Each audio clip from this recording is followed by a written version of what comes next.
수학 실력이 온전한 친구들, 상위 10% 이런 친구들만 대상으로 하지는 않아요. 제가 수업을 하면서 느낀 점은 오히려 수학 실력이 조금 약한 친구들이 어려운 문제들을 잘 이해를 하더라는 거죠. 이게 오히려 생각이 더 유연해요. 그래서 받아들이는 건 유연한데 요놈들이 이게 왜 실력으로다가 형성이 안 되냐면 복습을 안 해서 그래요. 네. 그리고 또 물론 이런 문제도 있어요. 그러니까 자기 인지 구조에 들어맞는가 아닌가를 엄밀하게 따져보고 이거는 내가 가지고 있는 인지 구조에 무엇이 맞고 무엇이 맞지 않은지 이런 힘겨루기 없이 그냥 너무 유연하게만 스펀지처럼 흡수해도 그냥 쉽게 빠져나가는 거죠. 그러니까 받아들일 때 좀 더 깐깐하게 따지면은 그게 자기 걸로 만들어지는데 더 이제 도움이 되는 건데, 아무튼 수학 실력이 약한 친구들도 분명히 최상위권 문제집을 소화하는 데는 어려움이 없다는 거예요. 그래서 방학 중에 이거를 잠시 모두 음수하겠습니다. 겨울 방학 때 2시간 집중 강의와 또 2시간 코칭 이렇게 해서 하루 4시간 동안 자기 안에 가지고 있지 않았던 수학적인 사고법 이걸 심어주는 역할을 합니다. 겨울방학 때는 학기 중에는 우리가 이렇게 깊이 있는 내용을 전달하고 소화할 시간이 없고 아이들도 학기 중에는 그런 마음의 여유가 없어요. 그래서 이런 시행착오들은 계속 있었어요. 그래서 학기 중에도 계속 시도를 했었는데 네, 아이들이 오히려 지쳐서 낮아빠져요, 먼저. 예, 그래서 학기 중에는 그거보다 조금 더 가벼운 내용들을 하는 거고 겨울방학 때는 아이들하고 가장 심한 문제들을 이제 소화를 하는 거죠. 그리고 제대로 가리키면은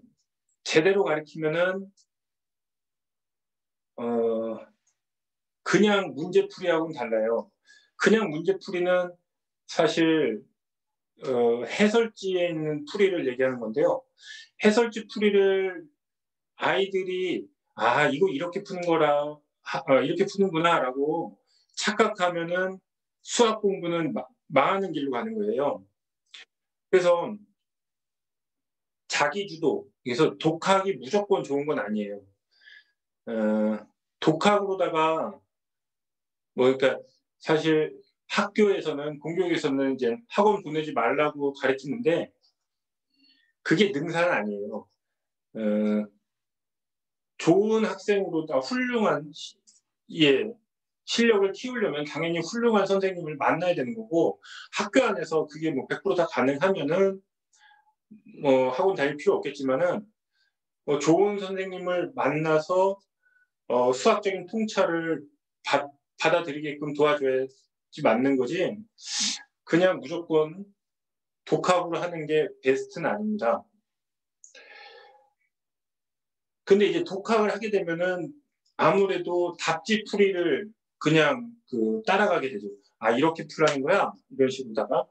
근데 그 답지풀이가 통찰을 가지고 있는 풀이가 아니고 또 답지풀이는 텍스트의 기술법의 한계를 넘지 못하기 때문에 우리가 강의에서 보여줄 수 있는 영감과 인사이트는 텍스트에 담기 어렵거든요. 그게 이제 그런 거에 있어서 문제집이라는 한계점이 늘 있었던 거예요. 제대로 가르치면은 문제를 인식하고 답지풀이처럼 구구절절한 풀이가 아니라 어떤 문제가 제시하는 동작, 모션을 인식해서 이것을 훨씬 그 심플한 풀이로 접근을 할 수도 있고 이해도 다른 길이 되는 거죠.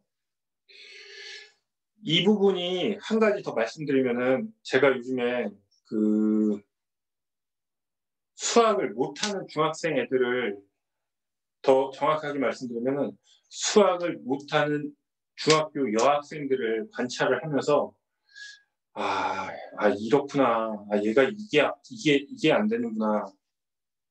뭐냐면은 수학 문제를 그냥 피상적 그 수학 문제를 이미지로만 봐요.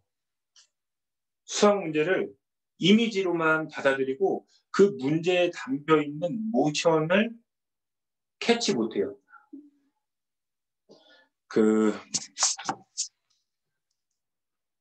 단적으로 이거 뭐 수학 다 까먹으셔가지고 이해 못하실 텐데 그래도 시도를 해본다면 x축이 있고 y축이 있고 직선이 이렇게 갑니다. 요 점의 좌표가 마이너스 4고 요 점의 좌표가 플러스 3입니다. 이 직선의 기울기는 슬로프, 기울어진 정도는 이 점부터 이 점까지 가는 모션입니다. 이 점에서 이 점까지 앞으로 4칸을 가면 위로 3칸을 올라갑니다. 이렇게 점에서 점으로 모션을 인식해야 돼요. 이게 기울기라는 개념입니다. 근데 수학을 못하는 중학교 여학생들은 이거를 그냥 이 모션을 캐치를 잘 못한다는 거죠. 어떻게 보냐면은 그냥 마이너스 4랑 3만 봅니다. 그래서 기울기를 마이너스 4분의 3이라고 씁니다. 이제 뭐 제가 일부러 강조하려고 이제 수학을 못하는 중학교 여학생이라고 했으니까는 거기에 대해서 상처 받지 않았으면 좋겠습니다. 어머니들이 내 얘기였니 그런 상처 없이 이렇게 본다는 거죠. 이걸 그냥 이미지로만 보고 모션에 대한 캐치가 없어요. 이게 우리가 지금 키우는 아이들이 너무 이런 디지털에만 노출돼 있어서 이게 직접 자기가 동작을 구현하고 자기가 이제 조작하고 이런 활동이 별로 없고 디지털 화면에만 익숙해 있어서 이게 약한 거예요. 그래서 이 부분을 좀 관찰하면서 이거를 이놈들이 참 넘겨야지 고등학교 수학이 될 텐데 왜냐하면 고등학교 수학은 다 운동이에요. 고등학교 수학은 그대로 운동을 제시하는 거거든요. 오늘 좀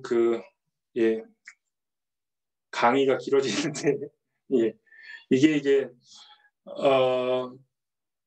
고대 그리스 수학은 이게 없었어요. 운동이 없었어요. 이때 그래서 제논이라는 학자가 이 부분에 대해서 비난을 했어요. 그러니까 어떤 식으로다가 역설을 펼쳤냐면 화살이 관역을 향해서 쏘아질 때 절대 화살은 관역에 맞출 수 없다라는 역설을 제시했어요.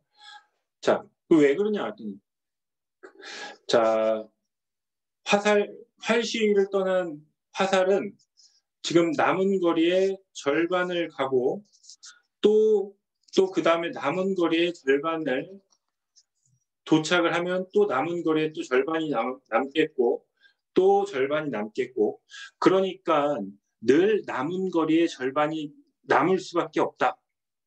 그래서 활시를 떠난 화살은 절대 관역에 도달할 수 없다. 그렇게 얘기를 해요. 그러니까 이 얘기를 제논이 멍청해서 이런 얘기를 한 게 아니라 그 유클리드 수학의 그 맹점을 좀 이렇게 짚고 넘어가고자 한 거죠. 그래서 예, 운동이 포함이 돼야 된다라는 거죠.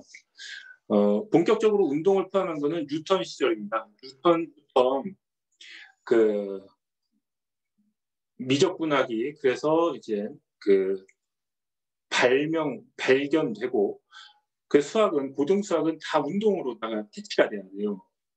근데 그거를 그냥 이미지로만 볼 수 있다면은 수학이 이제 힘들어지는 거죠. 그러니까 그 벽은 분명히 넘겨야 됩니다. 아이들이. 자, 마이크를 다시 켜드릴게요. 편하게.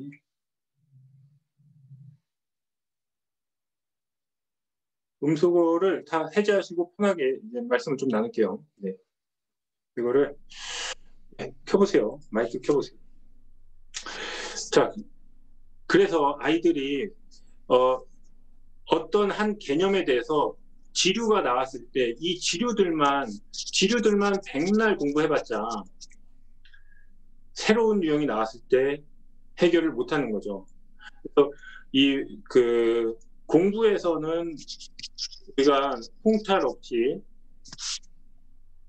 그 지류만, 즉 문제만 백날 풀어봤자 예, 늘 고만고만한 수준에서 못 벗어나는 거죠. 요게 1cm만 더 파면 되는데 예, 그걸 못 하게 되는 거죠.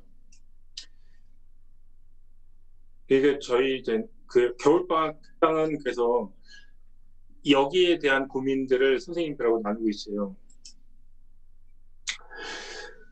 자,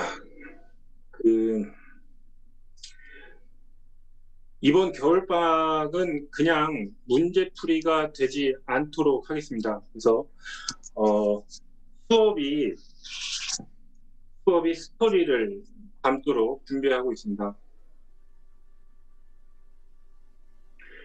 이게 스토리를 담는 거는 어떤 거냐면은 어떤 이제 연극도 3막으로 구성이 되어 있고 그러니까 신화의 구성 단계를 이제 살펴보면은 1단계는 주인공이 자기 익숙한 마을이나 친구로부터 이별을 하죠. 이거는 우리가 이제 그 많은 동화나 아니면 그 영화나 어떤 그 헐리우드 영화 같은 것도 다 이런 구성이에요. 그래서 그 반지의 제왕도 그래서 처음에 이제 마을에서 여행을 이제 떠나게 되면서 시작하는 거고 뭐 이상한 나라의 앨리스도 그렇고 오즈의 마법사도 그렇고 그래서 그 이상한 나라의 앨리스도 저기 그 토끼를 따라가다가 이상한 나라로 빠지게 되잖아요. 그러니까 이미 익숙한 현실에서 이제 벗어나게 돼요. 그리고 2단계에서는 주인공은 자기 의지와 다르게 일이 순조롭게 진행이 안 되죠. 뜻대로 풀리지 않는 고난의 시기가 오고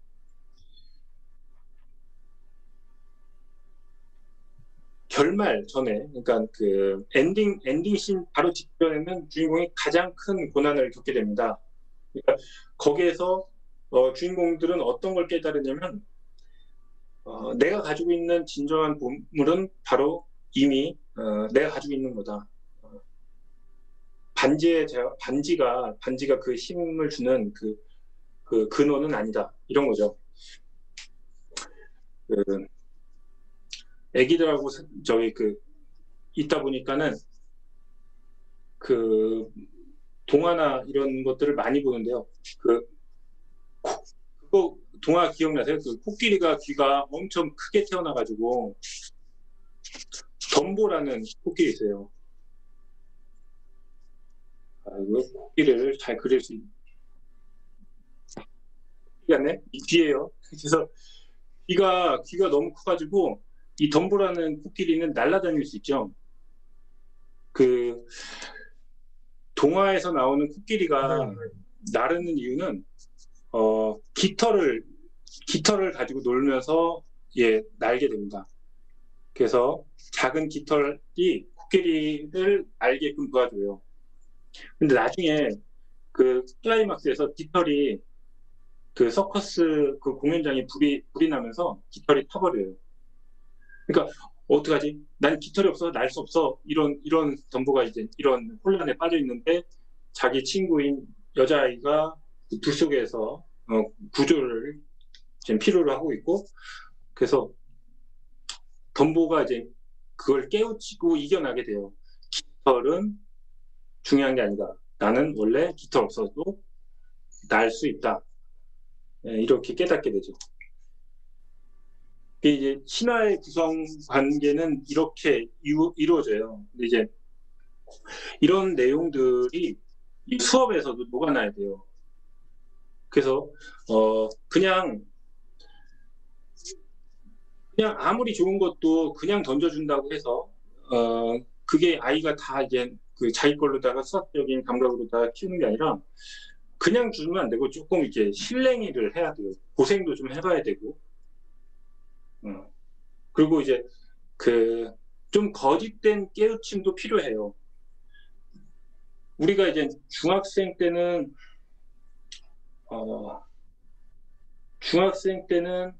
음수의 제곱근은 없다라고 배우죠.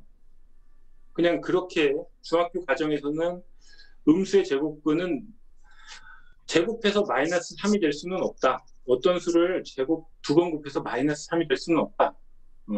이거 된다라고 생각하면 바보 아니야? 이런 식으로다가 얘기를 해요. 근데 고등학교 수학에서는 된다고 한번 할 수 있는 거 아니야? 제곱해서 음수 된다라고 그렇게 말하는 게 문제가 되지 않는 거 아니야? 이런 가정에서 이제 그 허수의 세계가 열리게 되죠. 그러니까 우선은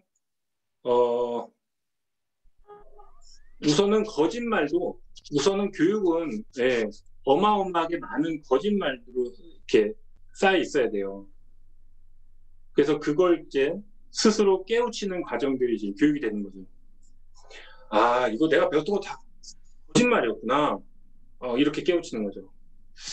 이제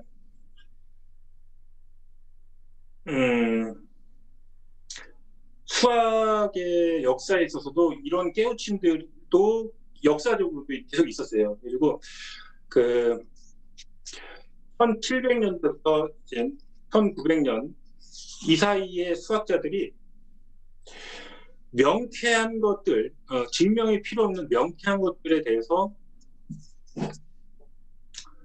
이것 좀 짚고 넘어가자. 점 AP를 잇는 최단 거리가 선분이다. 이거에 대해서 좀 짚고 넘어가자. 아닐 수도 있지 않냐? 수학에서 그냥 이건 당연한 거야. 이 말은 좀 없애자. 그래가지고 이때 이것을 이제 집대성을 하려고 했던 사람이 버트란트 러셀이에요. 그래서 버트란트 러셀이 수학에서 당연하다 이 말을 하지 말자. 왜냐하면은 수학은 철학을 살릴 수 있는 유일한 길이다. 철학의 말장난을 이겨낼 수 있는 유일한 길은 수학밖에 없다. 그래서 버트란트 러셀이 책을 쓰는데 1000페이지가 넘는 책을 쓰게 됩니다. 그 중에서 1 더하기 1이 2라는 사실을 증명하는데 361페이지를 투자를 해요. 1 더하기 1이 왜 2인지 그전까지는 이것은 다명하다라고 그냥 넘겼던 거를 증명하는데 361페이지를 썼습니다. 그리고 1000페이지 넘는 그 수학 원리라는 책을 쓰는데 이때 이제 1900년대 초에 그 캠브리지 대학 교수였거든요. 이 대학에서 이 수업을 듣는 학생은 4명밖에 없었어요. 그러니까 거의 사람들이 이해할 수 없는 단계였죠. 그래가지고 러셀의 시도는 사실 이제 수학에 있어서 직관을 없애고자 했던 시도는 사실상 실패하게 됩니다. 근데 이제 러셀은 그래서 자기는 수학에 있어서 실패를 했다라고 얘기하고, 예, 40살 이후에는 이제 철학과 문학, 그다음에 이제 그 전쟁에 반대하는 운동을 하게 돼요. 이제 그래서 근데 이제 정말 실패했다라고 볼 수는 없거든요. 그래서 이때 러셀의 이런 시도들 때문에 지금의 이제 4차원의 우주 이론들은 모두 이런 시도에서 이제 시작됐습니다. 네. 요 얘기들을 좀, 같이 좀 나누고자 이렇게 좀 말씀드렸고요. 네. 자, 이제 같이 좀 말씀을 좀 나눠볼게요. 마이크 다 보죠? 네.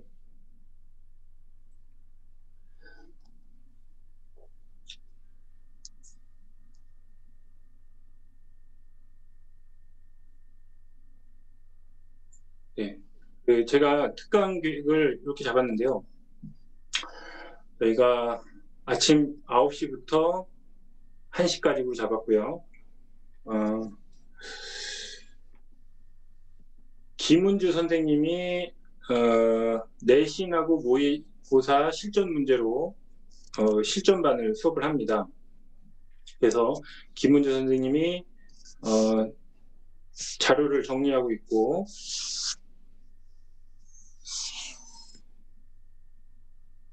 네, 그리고 이태경 선생님이 월수는 고등하를 하고요. 화목은 고등상을 합니다. 고등상은 10단원이라서 이건 일정이 빡빡합니다. 고등상은요. 그래서 고등상은 어느 정도 실력이 만들어지지 않으면은 들어오기 힘들어요. 근데 고등하는 5단원이라서 절반밖에 안 돼요. 그래서 조금 더 여유 있게 수업을 할 수 있어요. 그러니까 여유 있다는 얘기는 이때는 거의 3스텝 중심으로 수업을 해야 되면 이때는 2스텝, 3스텝이 모두 다 소화됩니다. 자, 그리고 중학교 2학년 1학기 블랙라벨, 그리고 월수는 이현수 선생님이 중1 블랙라벨 하고요. 화목은 심희선 선생님이 중1 블랙라벨 하고요. 월수는 이현수 선생님이 중3 블랙라벨, 그 다음에 화목은 심희선 선생님이 고등 수학원 블랙라벨. 네.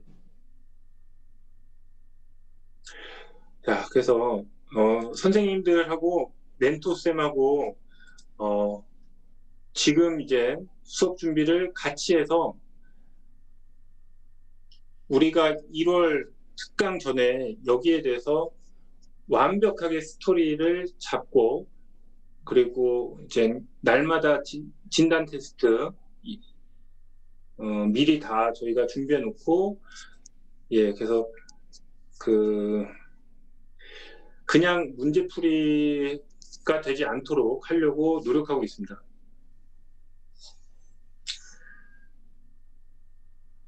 그리고 이제 저는 이제 요거 하나만 할 건데요.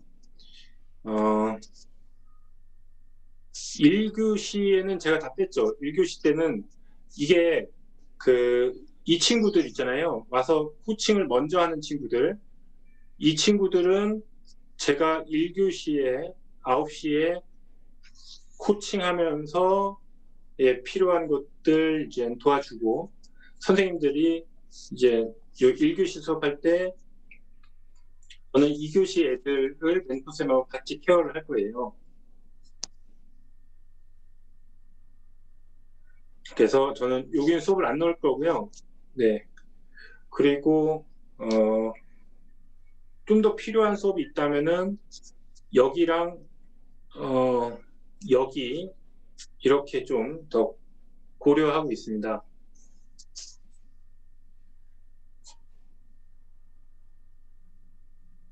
네. 특강에 대해서 저기 그 말씀을 우리 좀 나누고 넘어가죠. 자,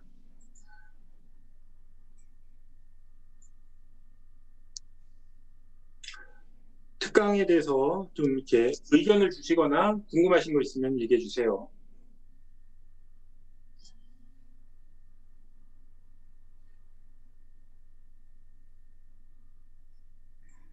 혹시 다른 수업을 좀 더 원하는 것도 편하게 얘기해 주세요. 예. 선생님, 네, 여기 첫 시간하고 두 번째 시간이 다른 게 네, 수업하고 코칭의 순서가 달라지는 게 다른 부분인 건가요? 네, 네, 맞습니다. 그래서 여기는 2반은 와서 수업 먼저 하고 그 다음에 코칭하고요. 아랫반은 코칭 먼저 하고 수업합니다. 아, 그러면 고등3 심화 블랙라벨은 코칭을 먼저 받고 수업을 하는 건데, 그거를 선생님이 다 해주시는 건가요? 아니면 코칭 선생님이 따로 계시는 건가요? 밤마다 코칭 선생님 한 명씩 있고요. 아, 그리고 저는 그 세 반을 모두 돌아요.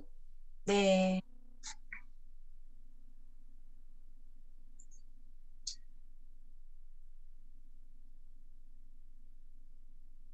네, 그 현재 세준이 어머니 질문하신 현재 같이 코로나 상황이 유지되면 수업은 모두 온라인으로 진행되는지요?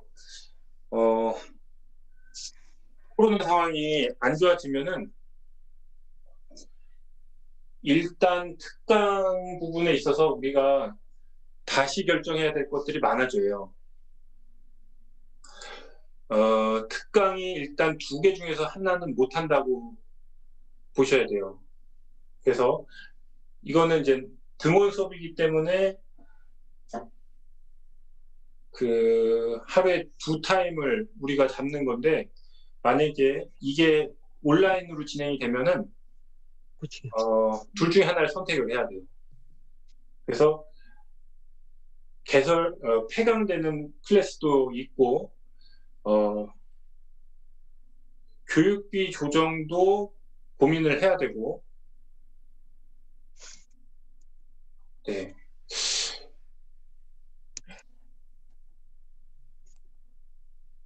진도가 늦어서 특강을 못할 것 같은데 기본반도 있는 거죠.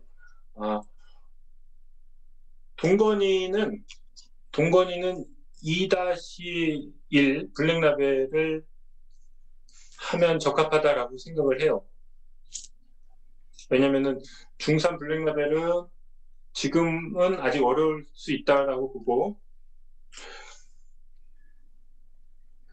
중학교 2학년 1학기 블랙라벨이 적합하다고 생각을 해요. 음.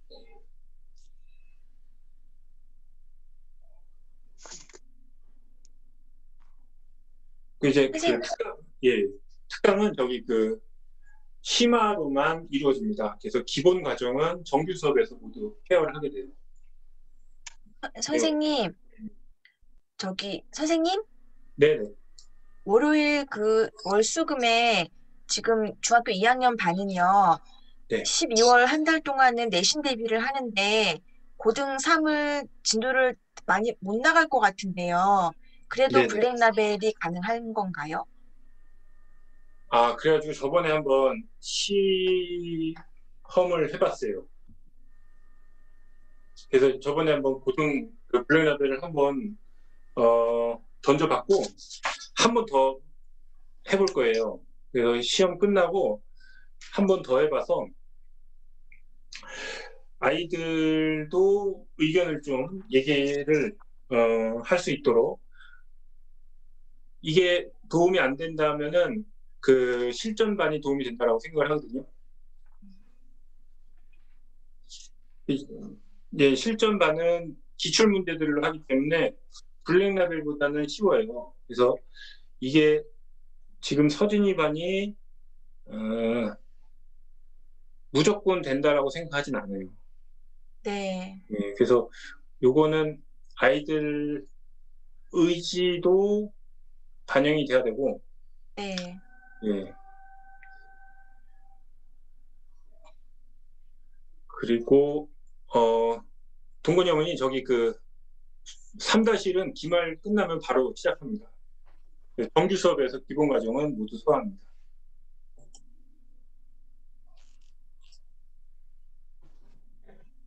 원장님, 저기 희선이하고 현우는 네.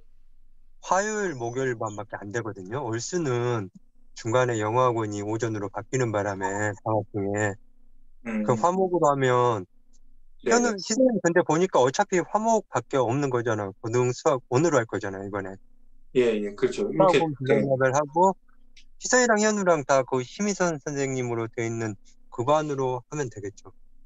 네, 네. 이거는 뭐 따로 생각할 필요 없이 보니까 1-1 블랙라벨이 올수는 이현 선생님이고 화목은 심희선 선생님으로 돼 있는데 어차피 그 레벨은 똑같이 강의하시는 거잖아요. 네네. 월수 화목만 나눠진 거지 이쪽 반이 더 뭐 그 레벨이 높고 그런 건 아닌 거죠. 맞습니다. 예. 이거는 예. 그냥 요일별로 나눈 거죠. 예. 그러면은 희선이는 저기 고등수학원 블랙라벨 심희선 선생님 거 그거 들으면 되죠. 네. 현우는 그리고 1-1 블랙라벨 심희선 선생님 거 그거 네. 화목으로 그거 하면 되죠. 그냥 맞습니다. 저희는 그걸로 딱 결정하면 되는 거죠. 네. 그리고 근데 그 희선이가 올수에는 그 영학원 오전에 가는 일이 있을 것 같아가지고 중간에 네. 안 될 것 같거든요. 그래서 그냥 화목에 저 수학 원만 하면 될 것 같아요. 제가 메모를 좀 해놓을게요. 예. 희선이하고 현우는 그 심희선 선생님 거 그냥 둘 다 해야 돼. 어떻게 보니까 둘이 똑같은 거 됐네.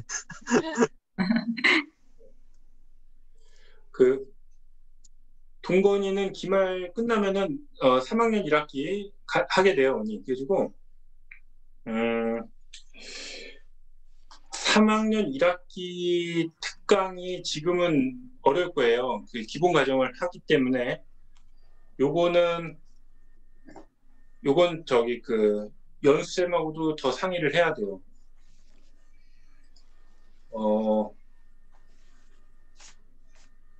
연수쌤이 지금 계신가요? 네네. 예. 그렇죠, 연수쌤. 네, 3-1은 안 돼요.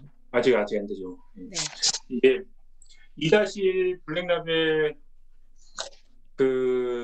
이거 뭐 지난 거를 해서 도움이 될까라고 혹시 그렇게 생각하실 수도 있는데 그렇지 않아요. 그래서 2-1 블랙라벨 해서 그 수학을 실력을 이제 좀 올려놓으면은 그 다음 단계에서 이제 보이는 거죠. 그러니까 자기가 볼 수 있는 시야가 한 단계 올라가는 거니까는 2-1 블랙라벨 추천합니다. 선생님, 예. 그럼 저 월수금에 지금 중학교 2학년 아이들은 중학교 3-1 블랙라벨보다는 그래도 고등과정을 듣는 게 나은 걸까요? 서진이요? 네. 이건 했잖아요, 우리가. 했죠. 네. 이거는 네. 확실했고. 네. 아니, 네. 했었죠. 아무튼 조금 제가 이제 겁을 먹인 것 같아요. 그리고 내가 막 칠판에다 막 쓰니까는 뭘 그렇게 빨리 써요.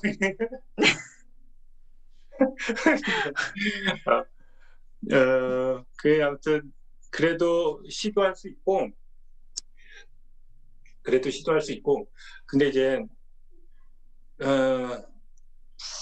이 수업도 좋다라고 생각을 해요. 이게 이제 그 공부하는 스타일이 네. 은주쌤하고도 좀 맞을 수 있어요. 차분히 네. 하나씩 이렇게 설명을 해주기 때문에 네.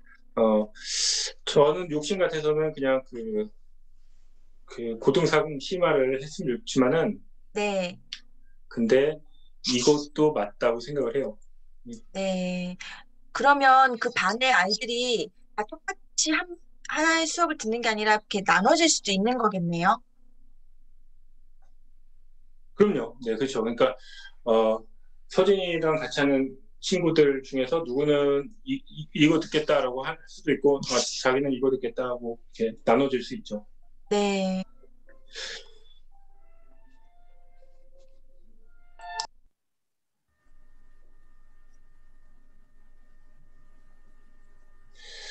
자,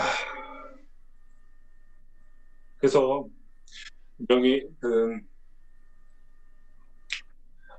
저기 선생님들하고 이렇게 우리 같이 얘기하는 거잖아요. 그러니까 우리가 이거 특강 전에 분명히 이제 부모님들한테 이렇게 잘 준비해서 이 코로나 상황에서 정말 아이들 교육에 지금 우리가 참 걱정거리들을 좀 덜어드릴 수 있도록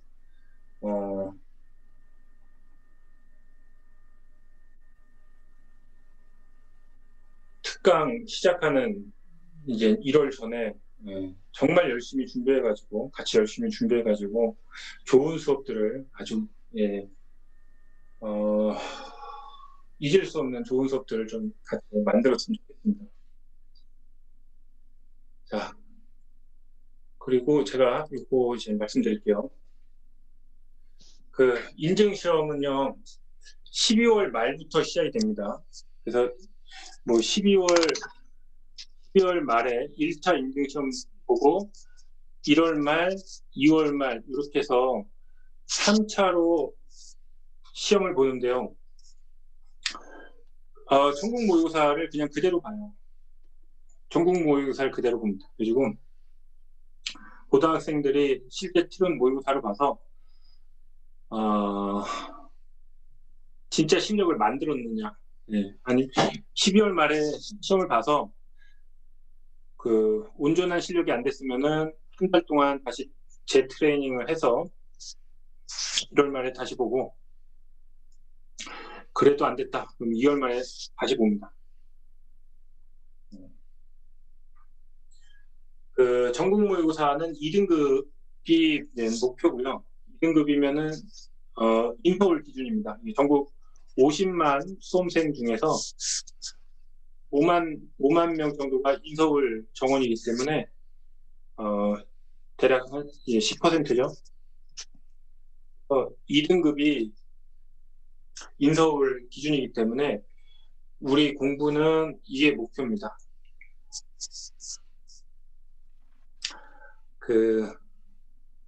이걸 좀 말씀드리면요.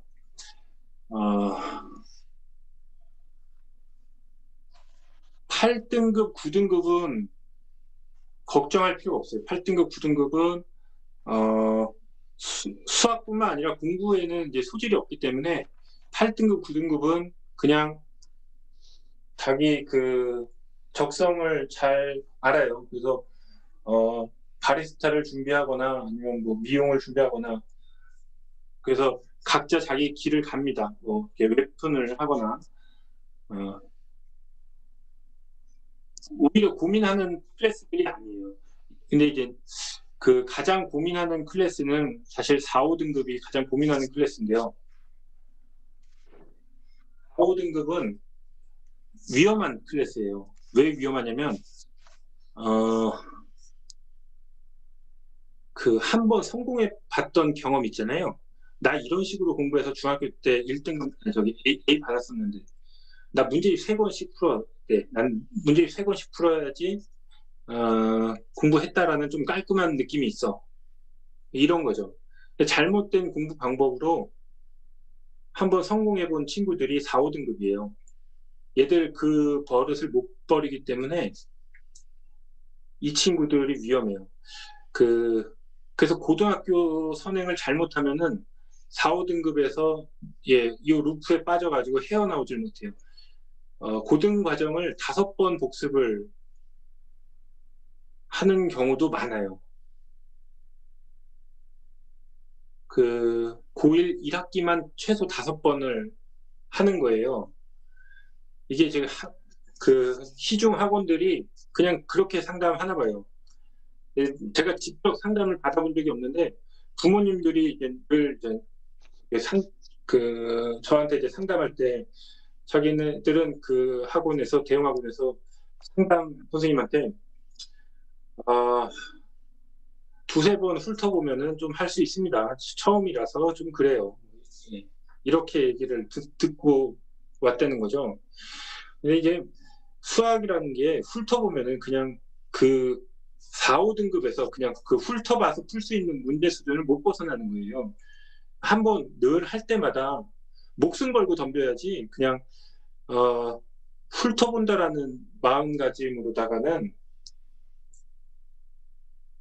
얻을 수 없고 위로는 수평적으로만 이동하게 되는 거지 수직으로는 1cm도 점프를 못 한다는 거죠.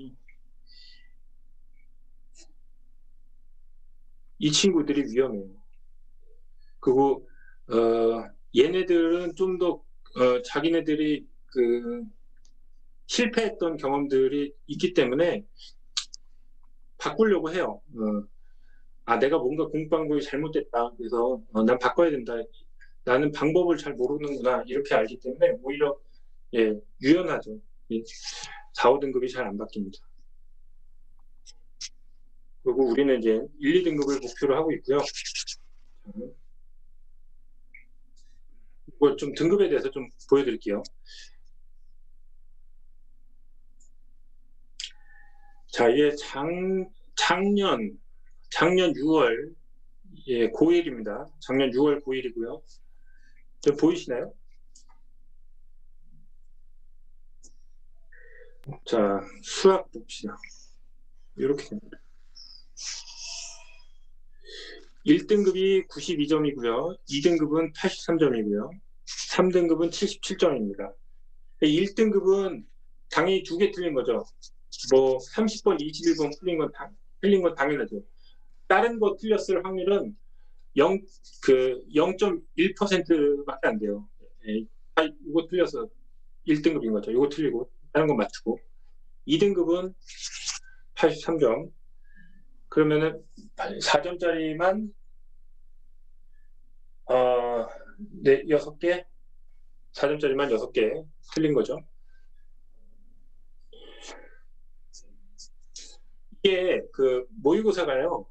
2점짜리 있고 3점짜리 있고 4점짜리 있잖아요. 2점짜리, 3점짜리는 완전 쉬워요. 너무 쉬워가지고 틀리고 싶어도 틀릴 수가 없어요. 그 100분 중에서 2문제를 제외하고 다 푸는데 50분이에요. 50분이면은 28문제를 푸는데 아이들이 뭐 문제 푸는 속도가 느려서 계산이 느려서 좀 걱정들을 하시잖아요. 걱정할 거 하나도 없어요. 차근차근 천천히 아주 그냥 그 거북이 걸음으로다가 계산하고 풀어도 50분이면 떡을 쳐요. 그리고 나서 50분 동안 이 2문제 푸는 거예요. 이건 너무 쉬워요. 거의 너무 쉬워서 2점짜리, 3점짜리 너무 쉬워가지고 이걸 고등학생들 풀라는 거야 도대체? 그러니까는 공부를 잘못하면은 그냥 여기에서 괴리가 생겨요. 이 너무 쉬운 것들은 그냥 해결하는데 뭐 아까 말씀드린 1 더하기 1은 이 정도밖에 안 돼요. 수준이. 근데 이제 이거는 도저히 못 푸는 거죠. 그러니까는 잘못 공부하면은 이 괴리를 극복할 길이 없어요. 자, 요게 그 작년이고요. 작년 6월이고요. 좀만 더 봅시다. 자, 요게 작년 11월입니다. 작년 11월. 좀 문제가 준 킬러 문제까지 포함돼서 4점짜리 3개 틀린 거예요. 2등급은 80점. 4, 5, 20. 5개 틀린 거고요. 요거는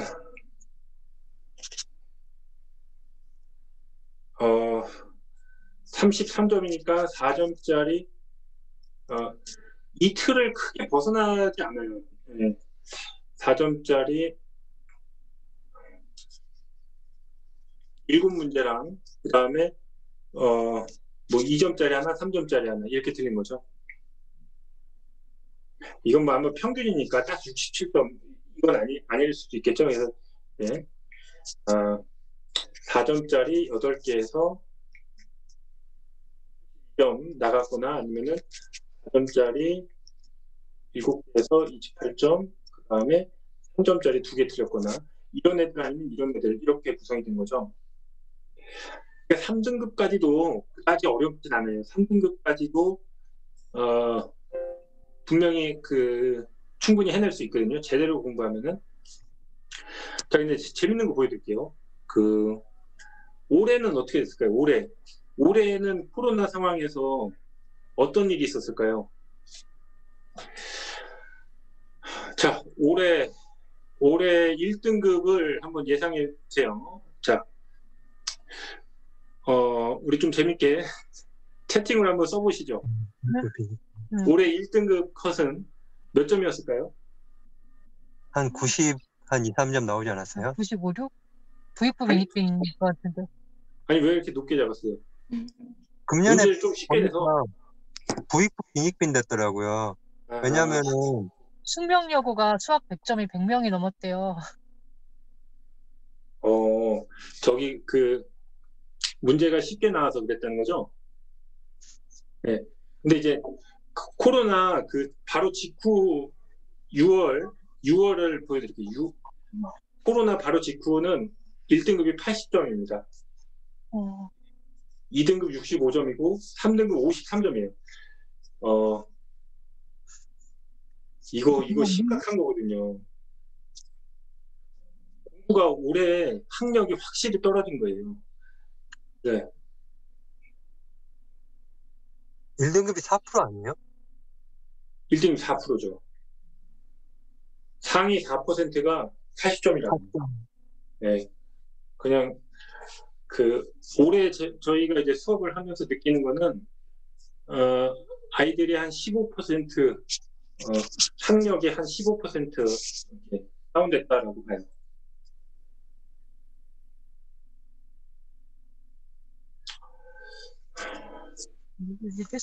그런데 1등급 되는 애들은 코로나하고 상관없이 어차피 학교에서 다른 버려지는 시간 없어가지고 공부할 시간이 오히려 더 좋았을 거라고 저희는 생각했거든요. 실제 집에서 이렇게 컨트롤 해주면서 하는 애들은 오히려 더 학력이 많이 올라갔다고 그러게 들었거든요, 저희는. 1등급이 너무 높죠. 1등급이 4%니까는 이 4%는 인원이 굉장히 많아요. 그래서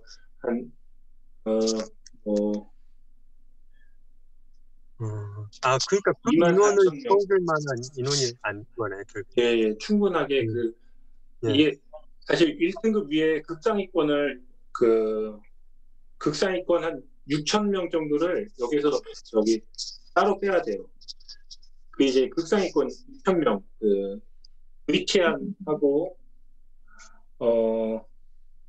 서포카에서 그 애들 6,000명의 상황일 거예요. 그리고 1등급 안에서는 이제 6,000명 빼고는 다른 애들은 좀 리스크가 있는 거죠.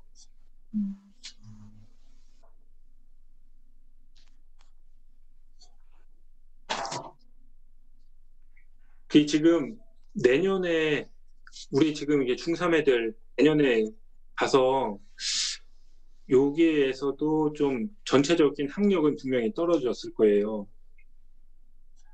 극상위권은 또 그냥 큰 변동 없을 테고. 이게 네. 고2입니다. 고2는 가형이 이제 이과고요. 가형은 문과입니다. 89점, 88점 이렇게 되는데요. 이 점수는 우리가 주목을 해야 될 게 고2 6월 모의고사는 거의 고1 내용들만 시험을 봐요. 그러니까 요거는 거의 고1 내용을 가지고 보는 시험이에요. 그래서 그러니까 이것도 조심해야 돼요. 우리가 고2 6월 모의고사까지만 하더라도 아이들의 수능 실력이 점검이 안 돼요. 고1 모의고사는 아니 이 고1 내용은 수능 범위가 아니잖아요. 수학, 상하, 수학 1, 수학 2 여기부터가 수능 범위인데 이거는 지금 다 예로 만드는 점수라서 실질적으로 이게 반영된다라고 생각할 수 없어요. 실질적으로 드러나는 거는 9월부터예요. 고2 9월 모의고사에서부터 그때 점수 나오는 애들이 수능에서도 점수 나와요. 고2 9월부터가 그게 진짜 점수고 고2 6월까지는 내신 점수랑 관련이 깊어요. 이게 다른 애들이 있어요.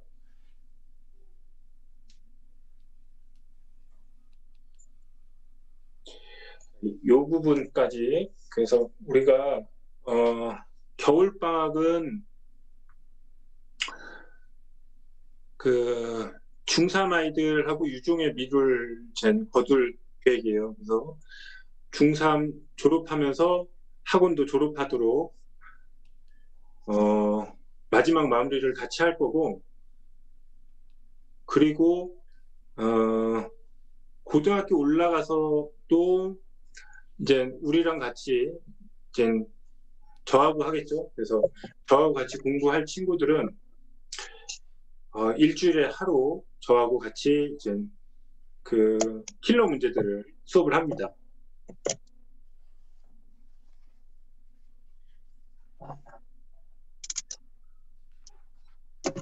그러니까 이번 겨울 방학이 아이들한테도 의미가 있을 것 같고 저희한테도 예, 당연히 큰 의미가 있다라고 생각을 해요. 이걸 저희가 1년 전에 구상을 해서 작년에 그 시도를 했더니 2등급까지 가능성이 있어요. 2등급까지 만들어서 졸업시키는 게 50% 이상은 가능했고 안 되는 경우도 있어요. 그래서 안 된 경우는 올해 1년 동안 수업을 하긴 했는데 내년에는 이제 우리보다 그냥 그 고등 수학 전문 학원에서 하는 게 아이한테도 도움이 될 것 같아가지고 3월 이후에 고등학생은 별도 클래스 그 내신반을 열진 않을 거예요.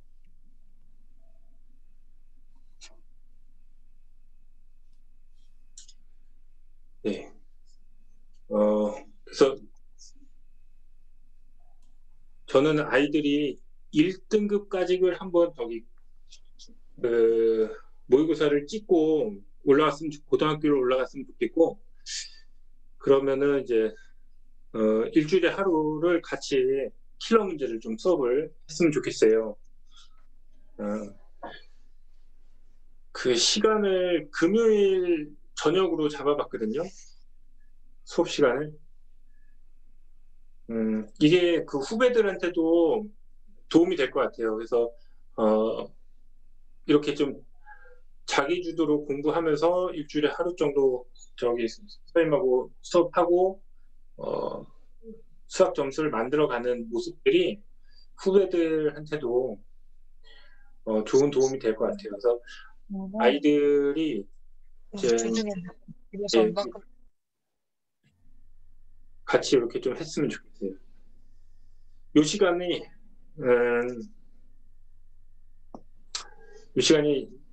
우리 그 셀프 리더십하고 좀 겹치는 시간이 있어서 그 셀프 리더십 시간을 좀 조정하는 것도 같이 고민하도록 할게요.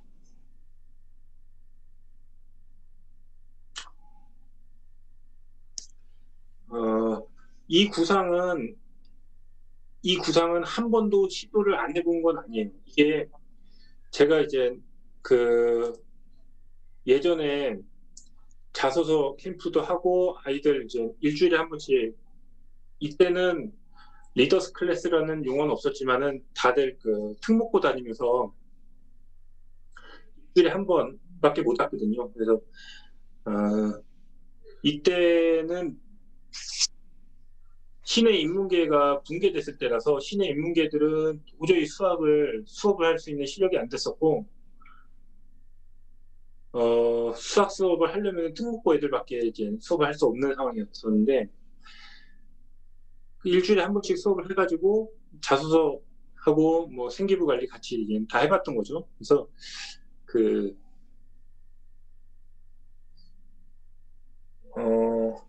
이미 우리가 그 해봤던 이제 경험이 있기 때문에 아이들한테 충분히 도움을 될 것 같아요.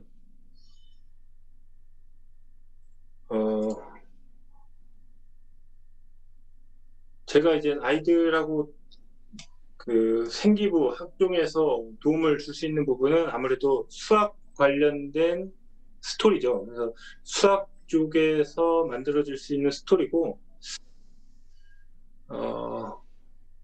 그 자소서 같은 경우는 어느 정도 도움이 될 거라고 봐요. 이제 수학이 아니더라도. 근데 이제 아이들하고 킬러 문제도 풀고 이런 좀 그 책이나 다큐나 네, 이런 자료도 많이 있으니까는 네, 고등학교 때는 이런 걸 좀 했으면 좋겠고 이게 우선은 겨울방학 때 좀 읽었으면 좋겠어요. 그래서 고등학교 올라가기 전에 독서록을 어느 정도 좀 준비해놓고 올라갔으면 네, 그러면 고1이 워낙 전쟁이기 때문에 어느 정도 1년의 그림을 미리 준비해놓고 예, 들어가야겠다라고 생각을 합니다.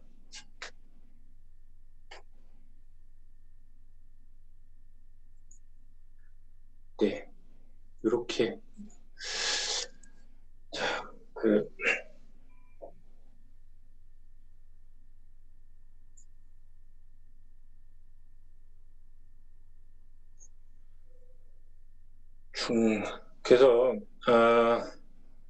중3이 누구 있죠? 서연이 어머니는 저기 그 유서연 어머니신가요? 전서연 어머니신가요?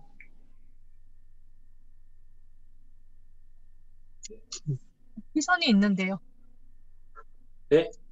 희선이 중3. 중3 희선이 어머니. 네. 아니 서연이 어머니. 서연맘. 서연맘 유서연 엄마요. 아, 네. 네.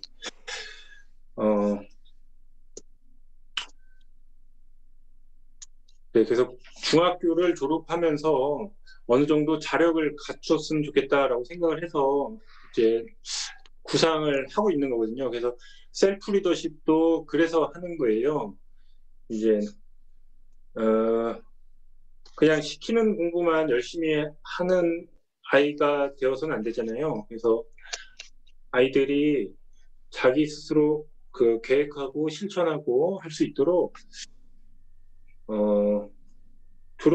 중학교 졸업 전에 저하고 좀 셀프 리더십을 좀 하도록 이렇게 좀 연결을 해줬으면 좋겠습니다. 네. 네, 또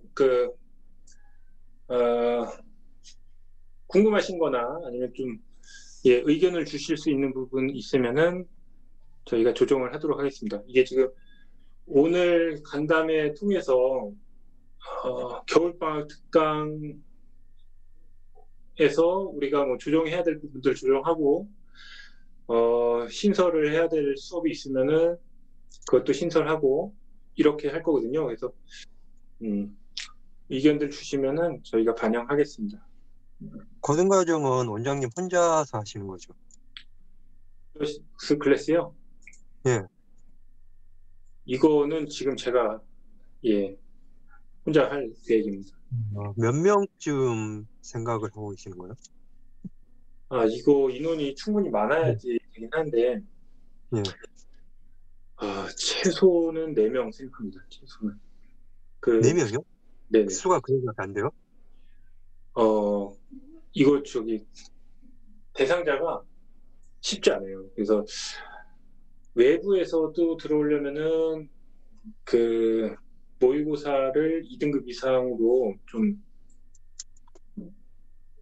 타이트한 진단 테스트를 받고 들어와야 되고, 그리고 교육비는 아직 고민 중에 있어요. 교육비를 정하지 못했어요.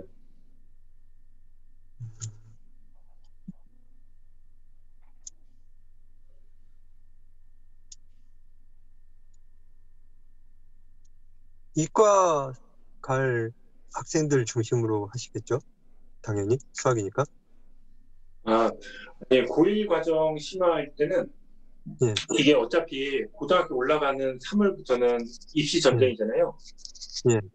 그래서 3월부터는 겨울방학 전까지는 이제 선행이라는 거는 할 수 있는 친구는 없어요. 다들 이제 극심한 문제들을 케어를 해야 되잖아요. 그래서 요때 중간 기말에 대한 극심한 문제들을 이제 하게 됐고, 그리고 이제 내후년은 이 클래스가 고2로 올라갔을 때는 그때도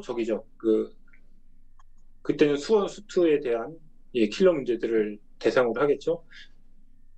그러니까는 요때는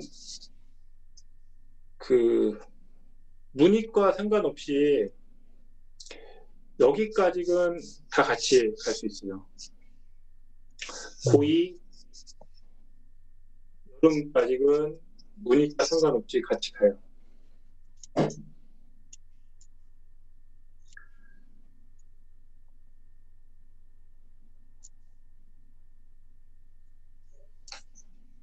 그리고 또 누가 포함되냐면요. 영재고를 준비하는 3학년 친구들이 여기 들어가요. 영재고를 준비하는 3학년이나 빠른 친구는 2학년도 요 클래스에서 요때는 같이 수업을 들을 수 있어요. 고등학생 1등급에 비해서 밀리지 않는 친구들. 네. 고등 과정은 안 하고 중학교 졸업생까지만 하나요? 네. 고등 과정을 하죠. 고등 과정을 하는데 중학교 졸업할 때까지만 가르치죠. 그리고 중학교 졸업해서 모의고사가 2등급 안에 들어오면은 고등학교 때는 저하고 요걸 하는 거죠. 일주일에 하루 저하고 킬러 문제 강의를 이제 공부를 합니다. 고등학교 때는 일주일에 3일 다니는 반은 저희 학원에 없고 일주일에 하루만 다니게 됩니다.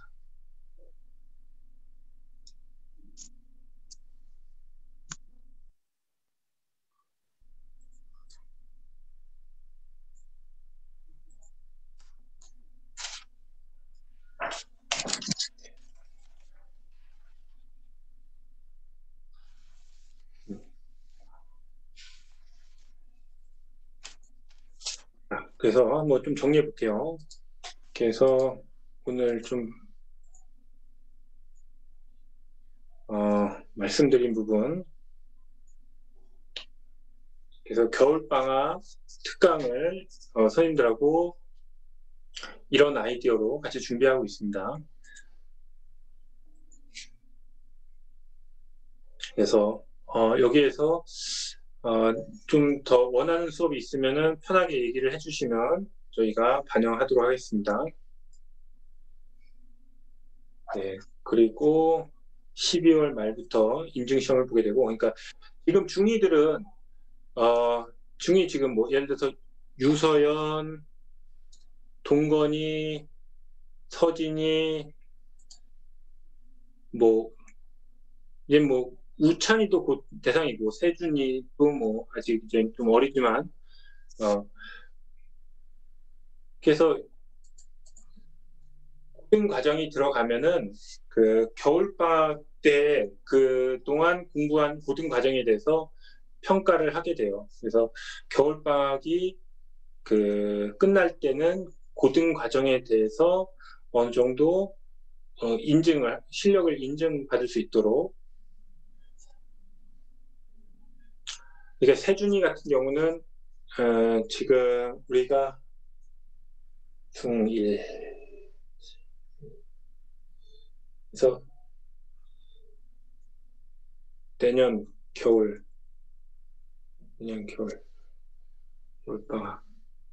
2학년 겨울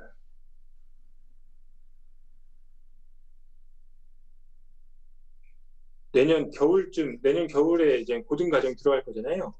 그래서 그때 이제 이거를 충분히 소화는 쉽지 않고 내년 겨울이면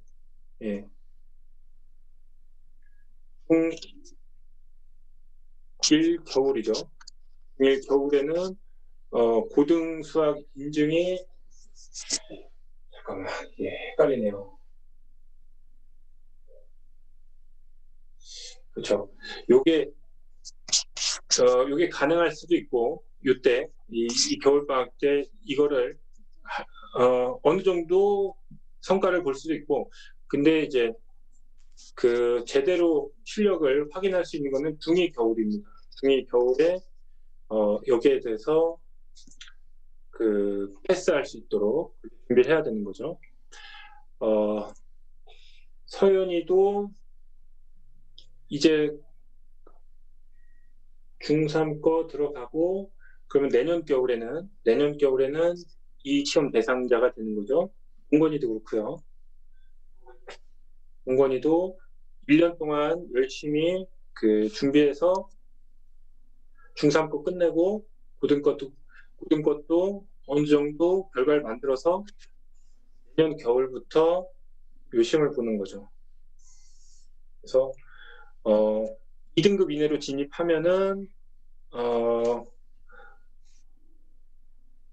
좀 자기 자신도 어느 정도 좀 그 고등학교 들어가면서 좀 준비됐다라는 생각으로 아니면 내가 정시에서도 경쟁력이 좀 가질 수 있겠구나라고 생각을 할 수도 있고 이게 이제 2등급 이내로 진입이 안 되면은 그러면은 학종 중심으로 전략을 구사해야겠다라는 마음으로 겨울방학 때 독서로 준비해서 그래서 이제 고등학교 생활을 전략을 그렇게 학종으로다가 준비를 해야 되는 거죠. 네. 매듭을 좀 지을 수 있는 이제 시험으로 만들 생각입니다.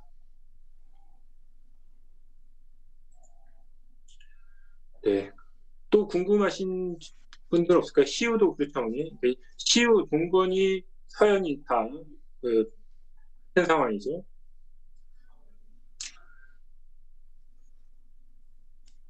우찬이도 내년 겨울에는 올겨울에는 고등과정이 시작이 되니까는 올겨울에는 맛만 보는 거고 내년 겨울에 제대로 검증하죠.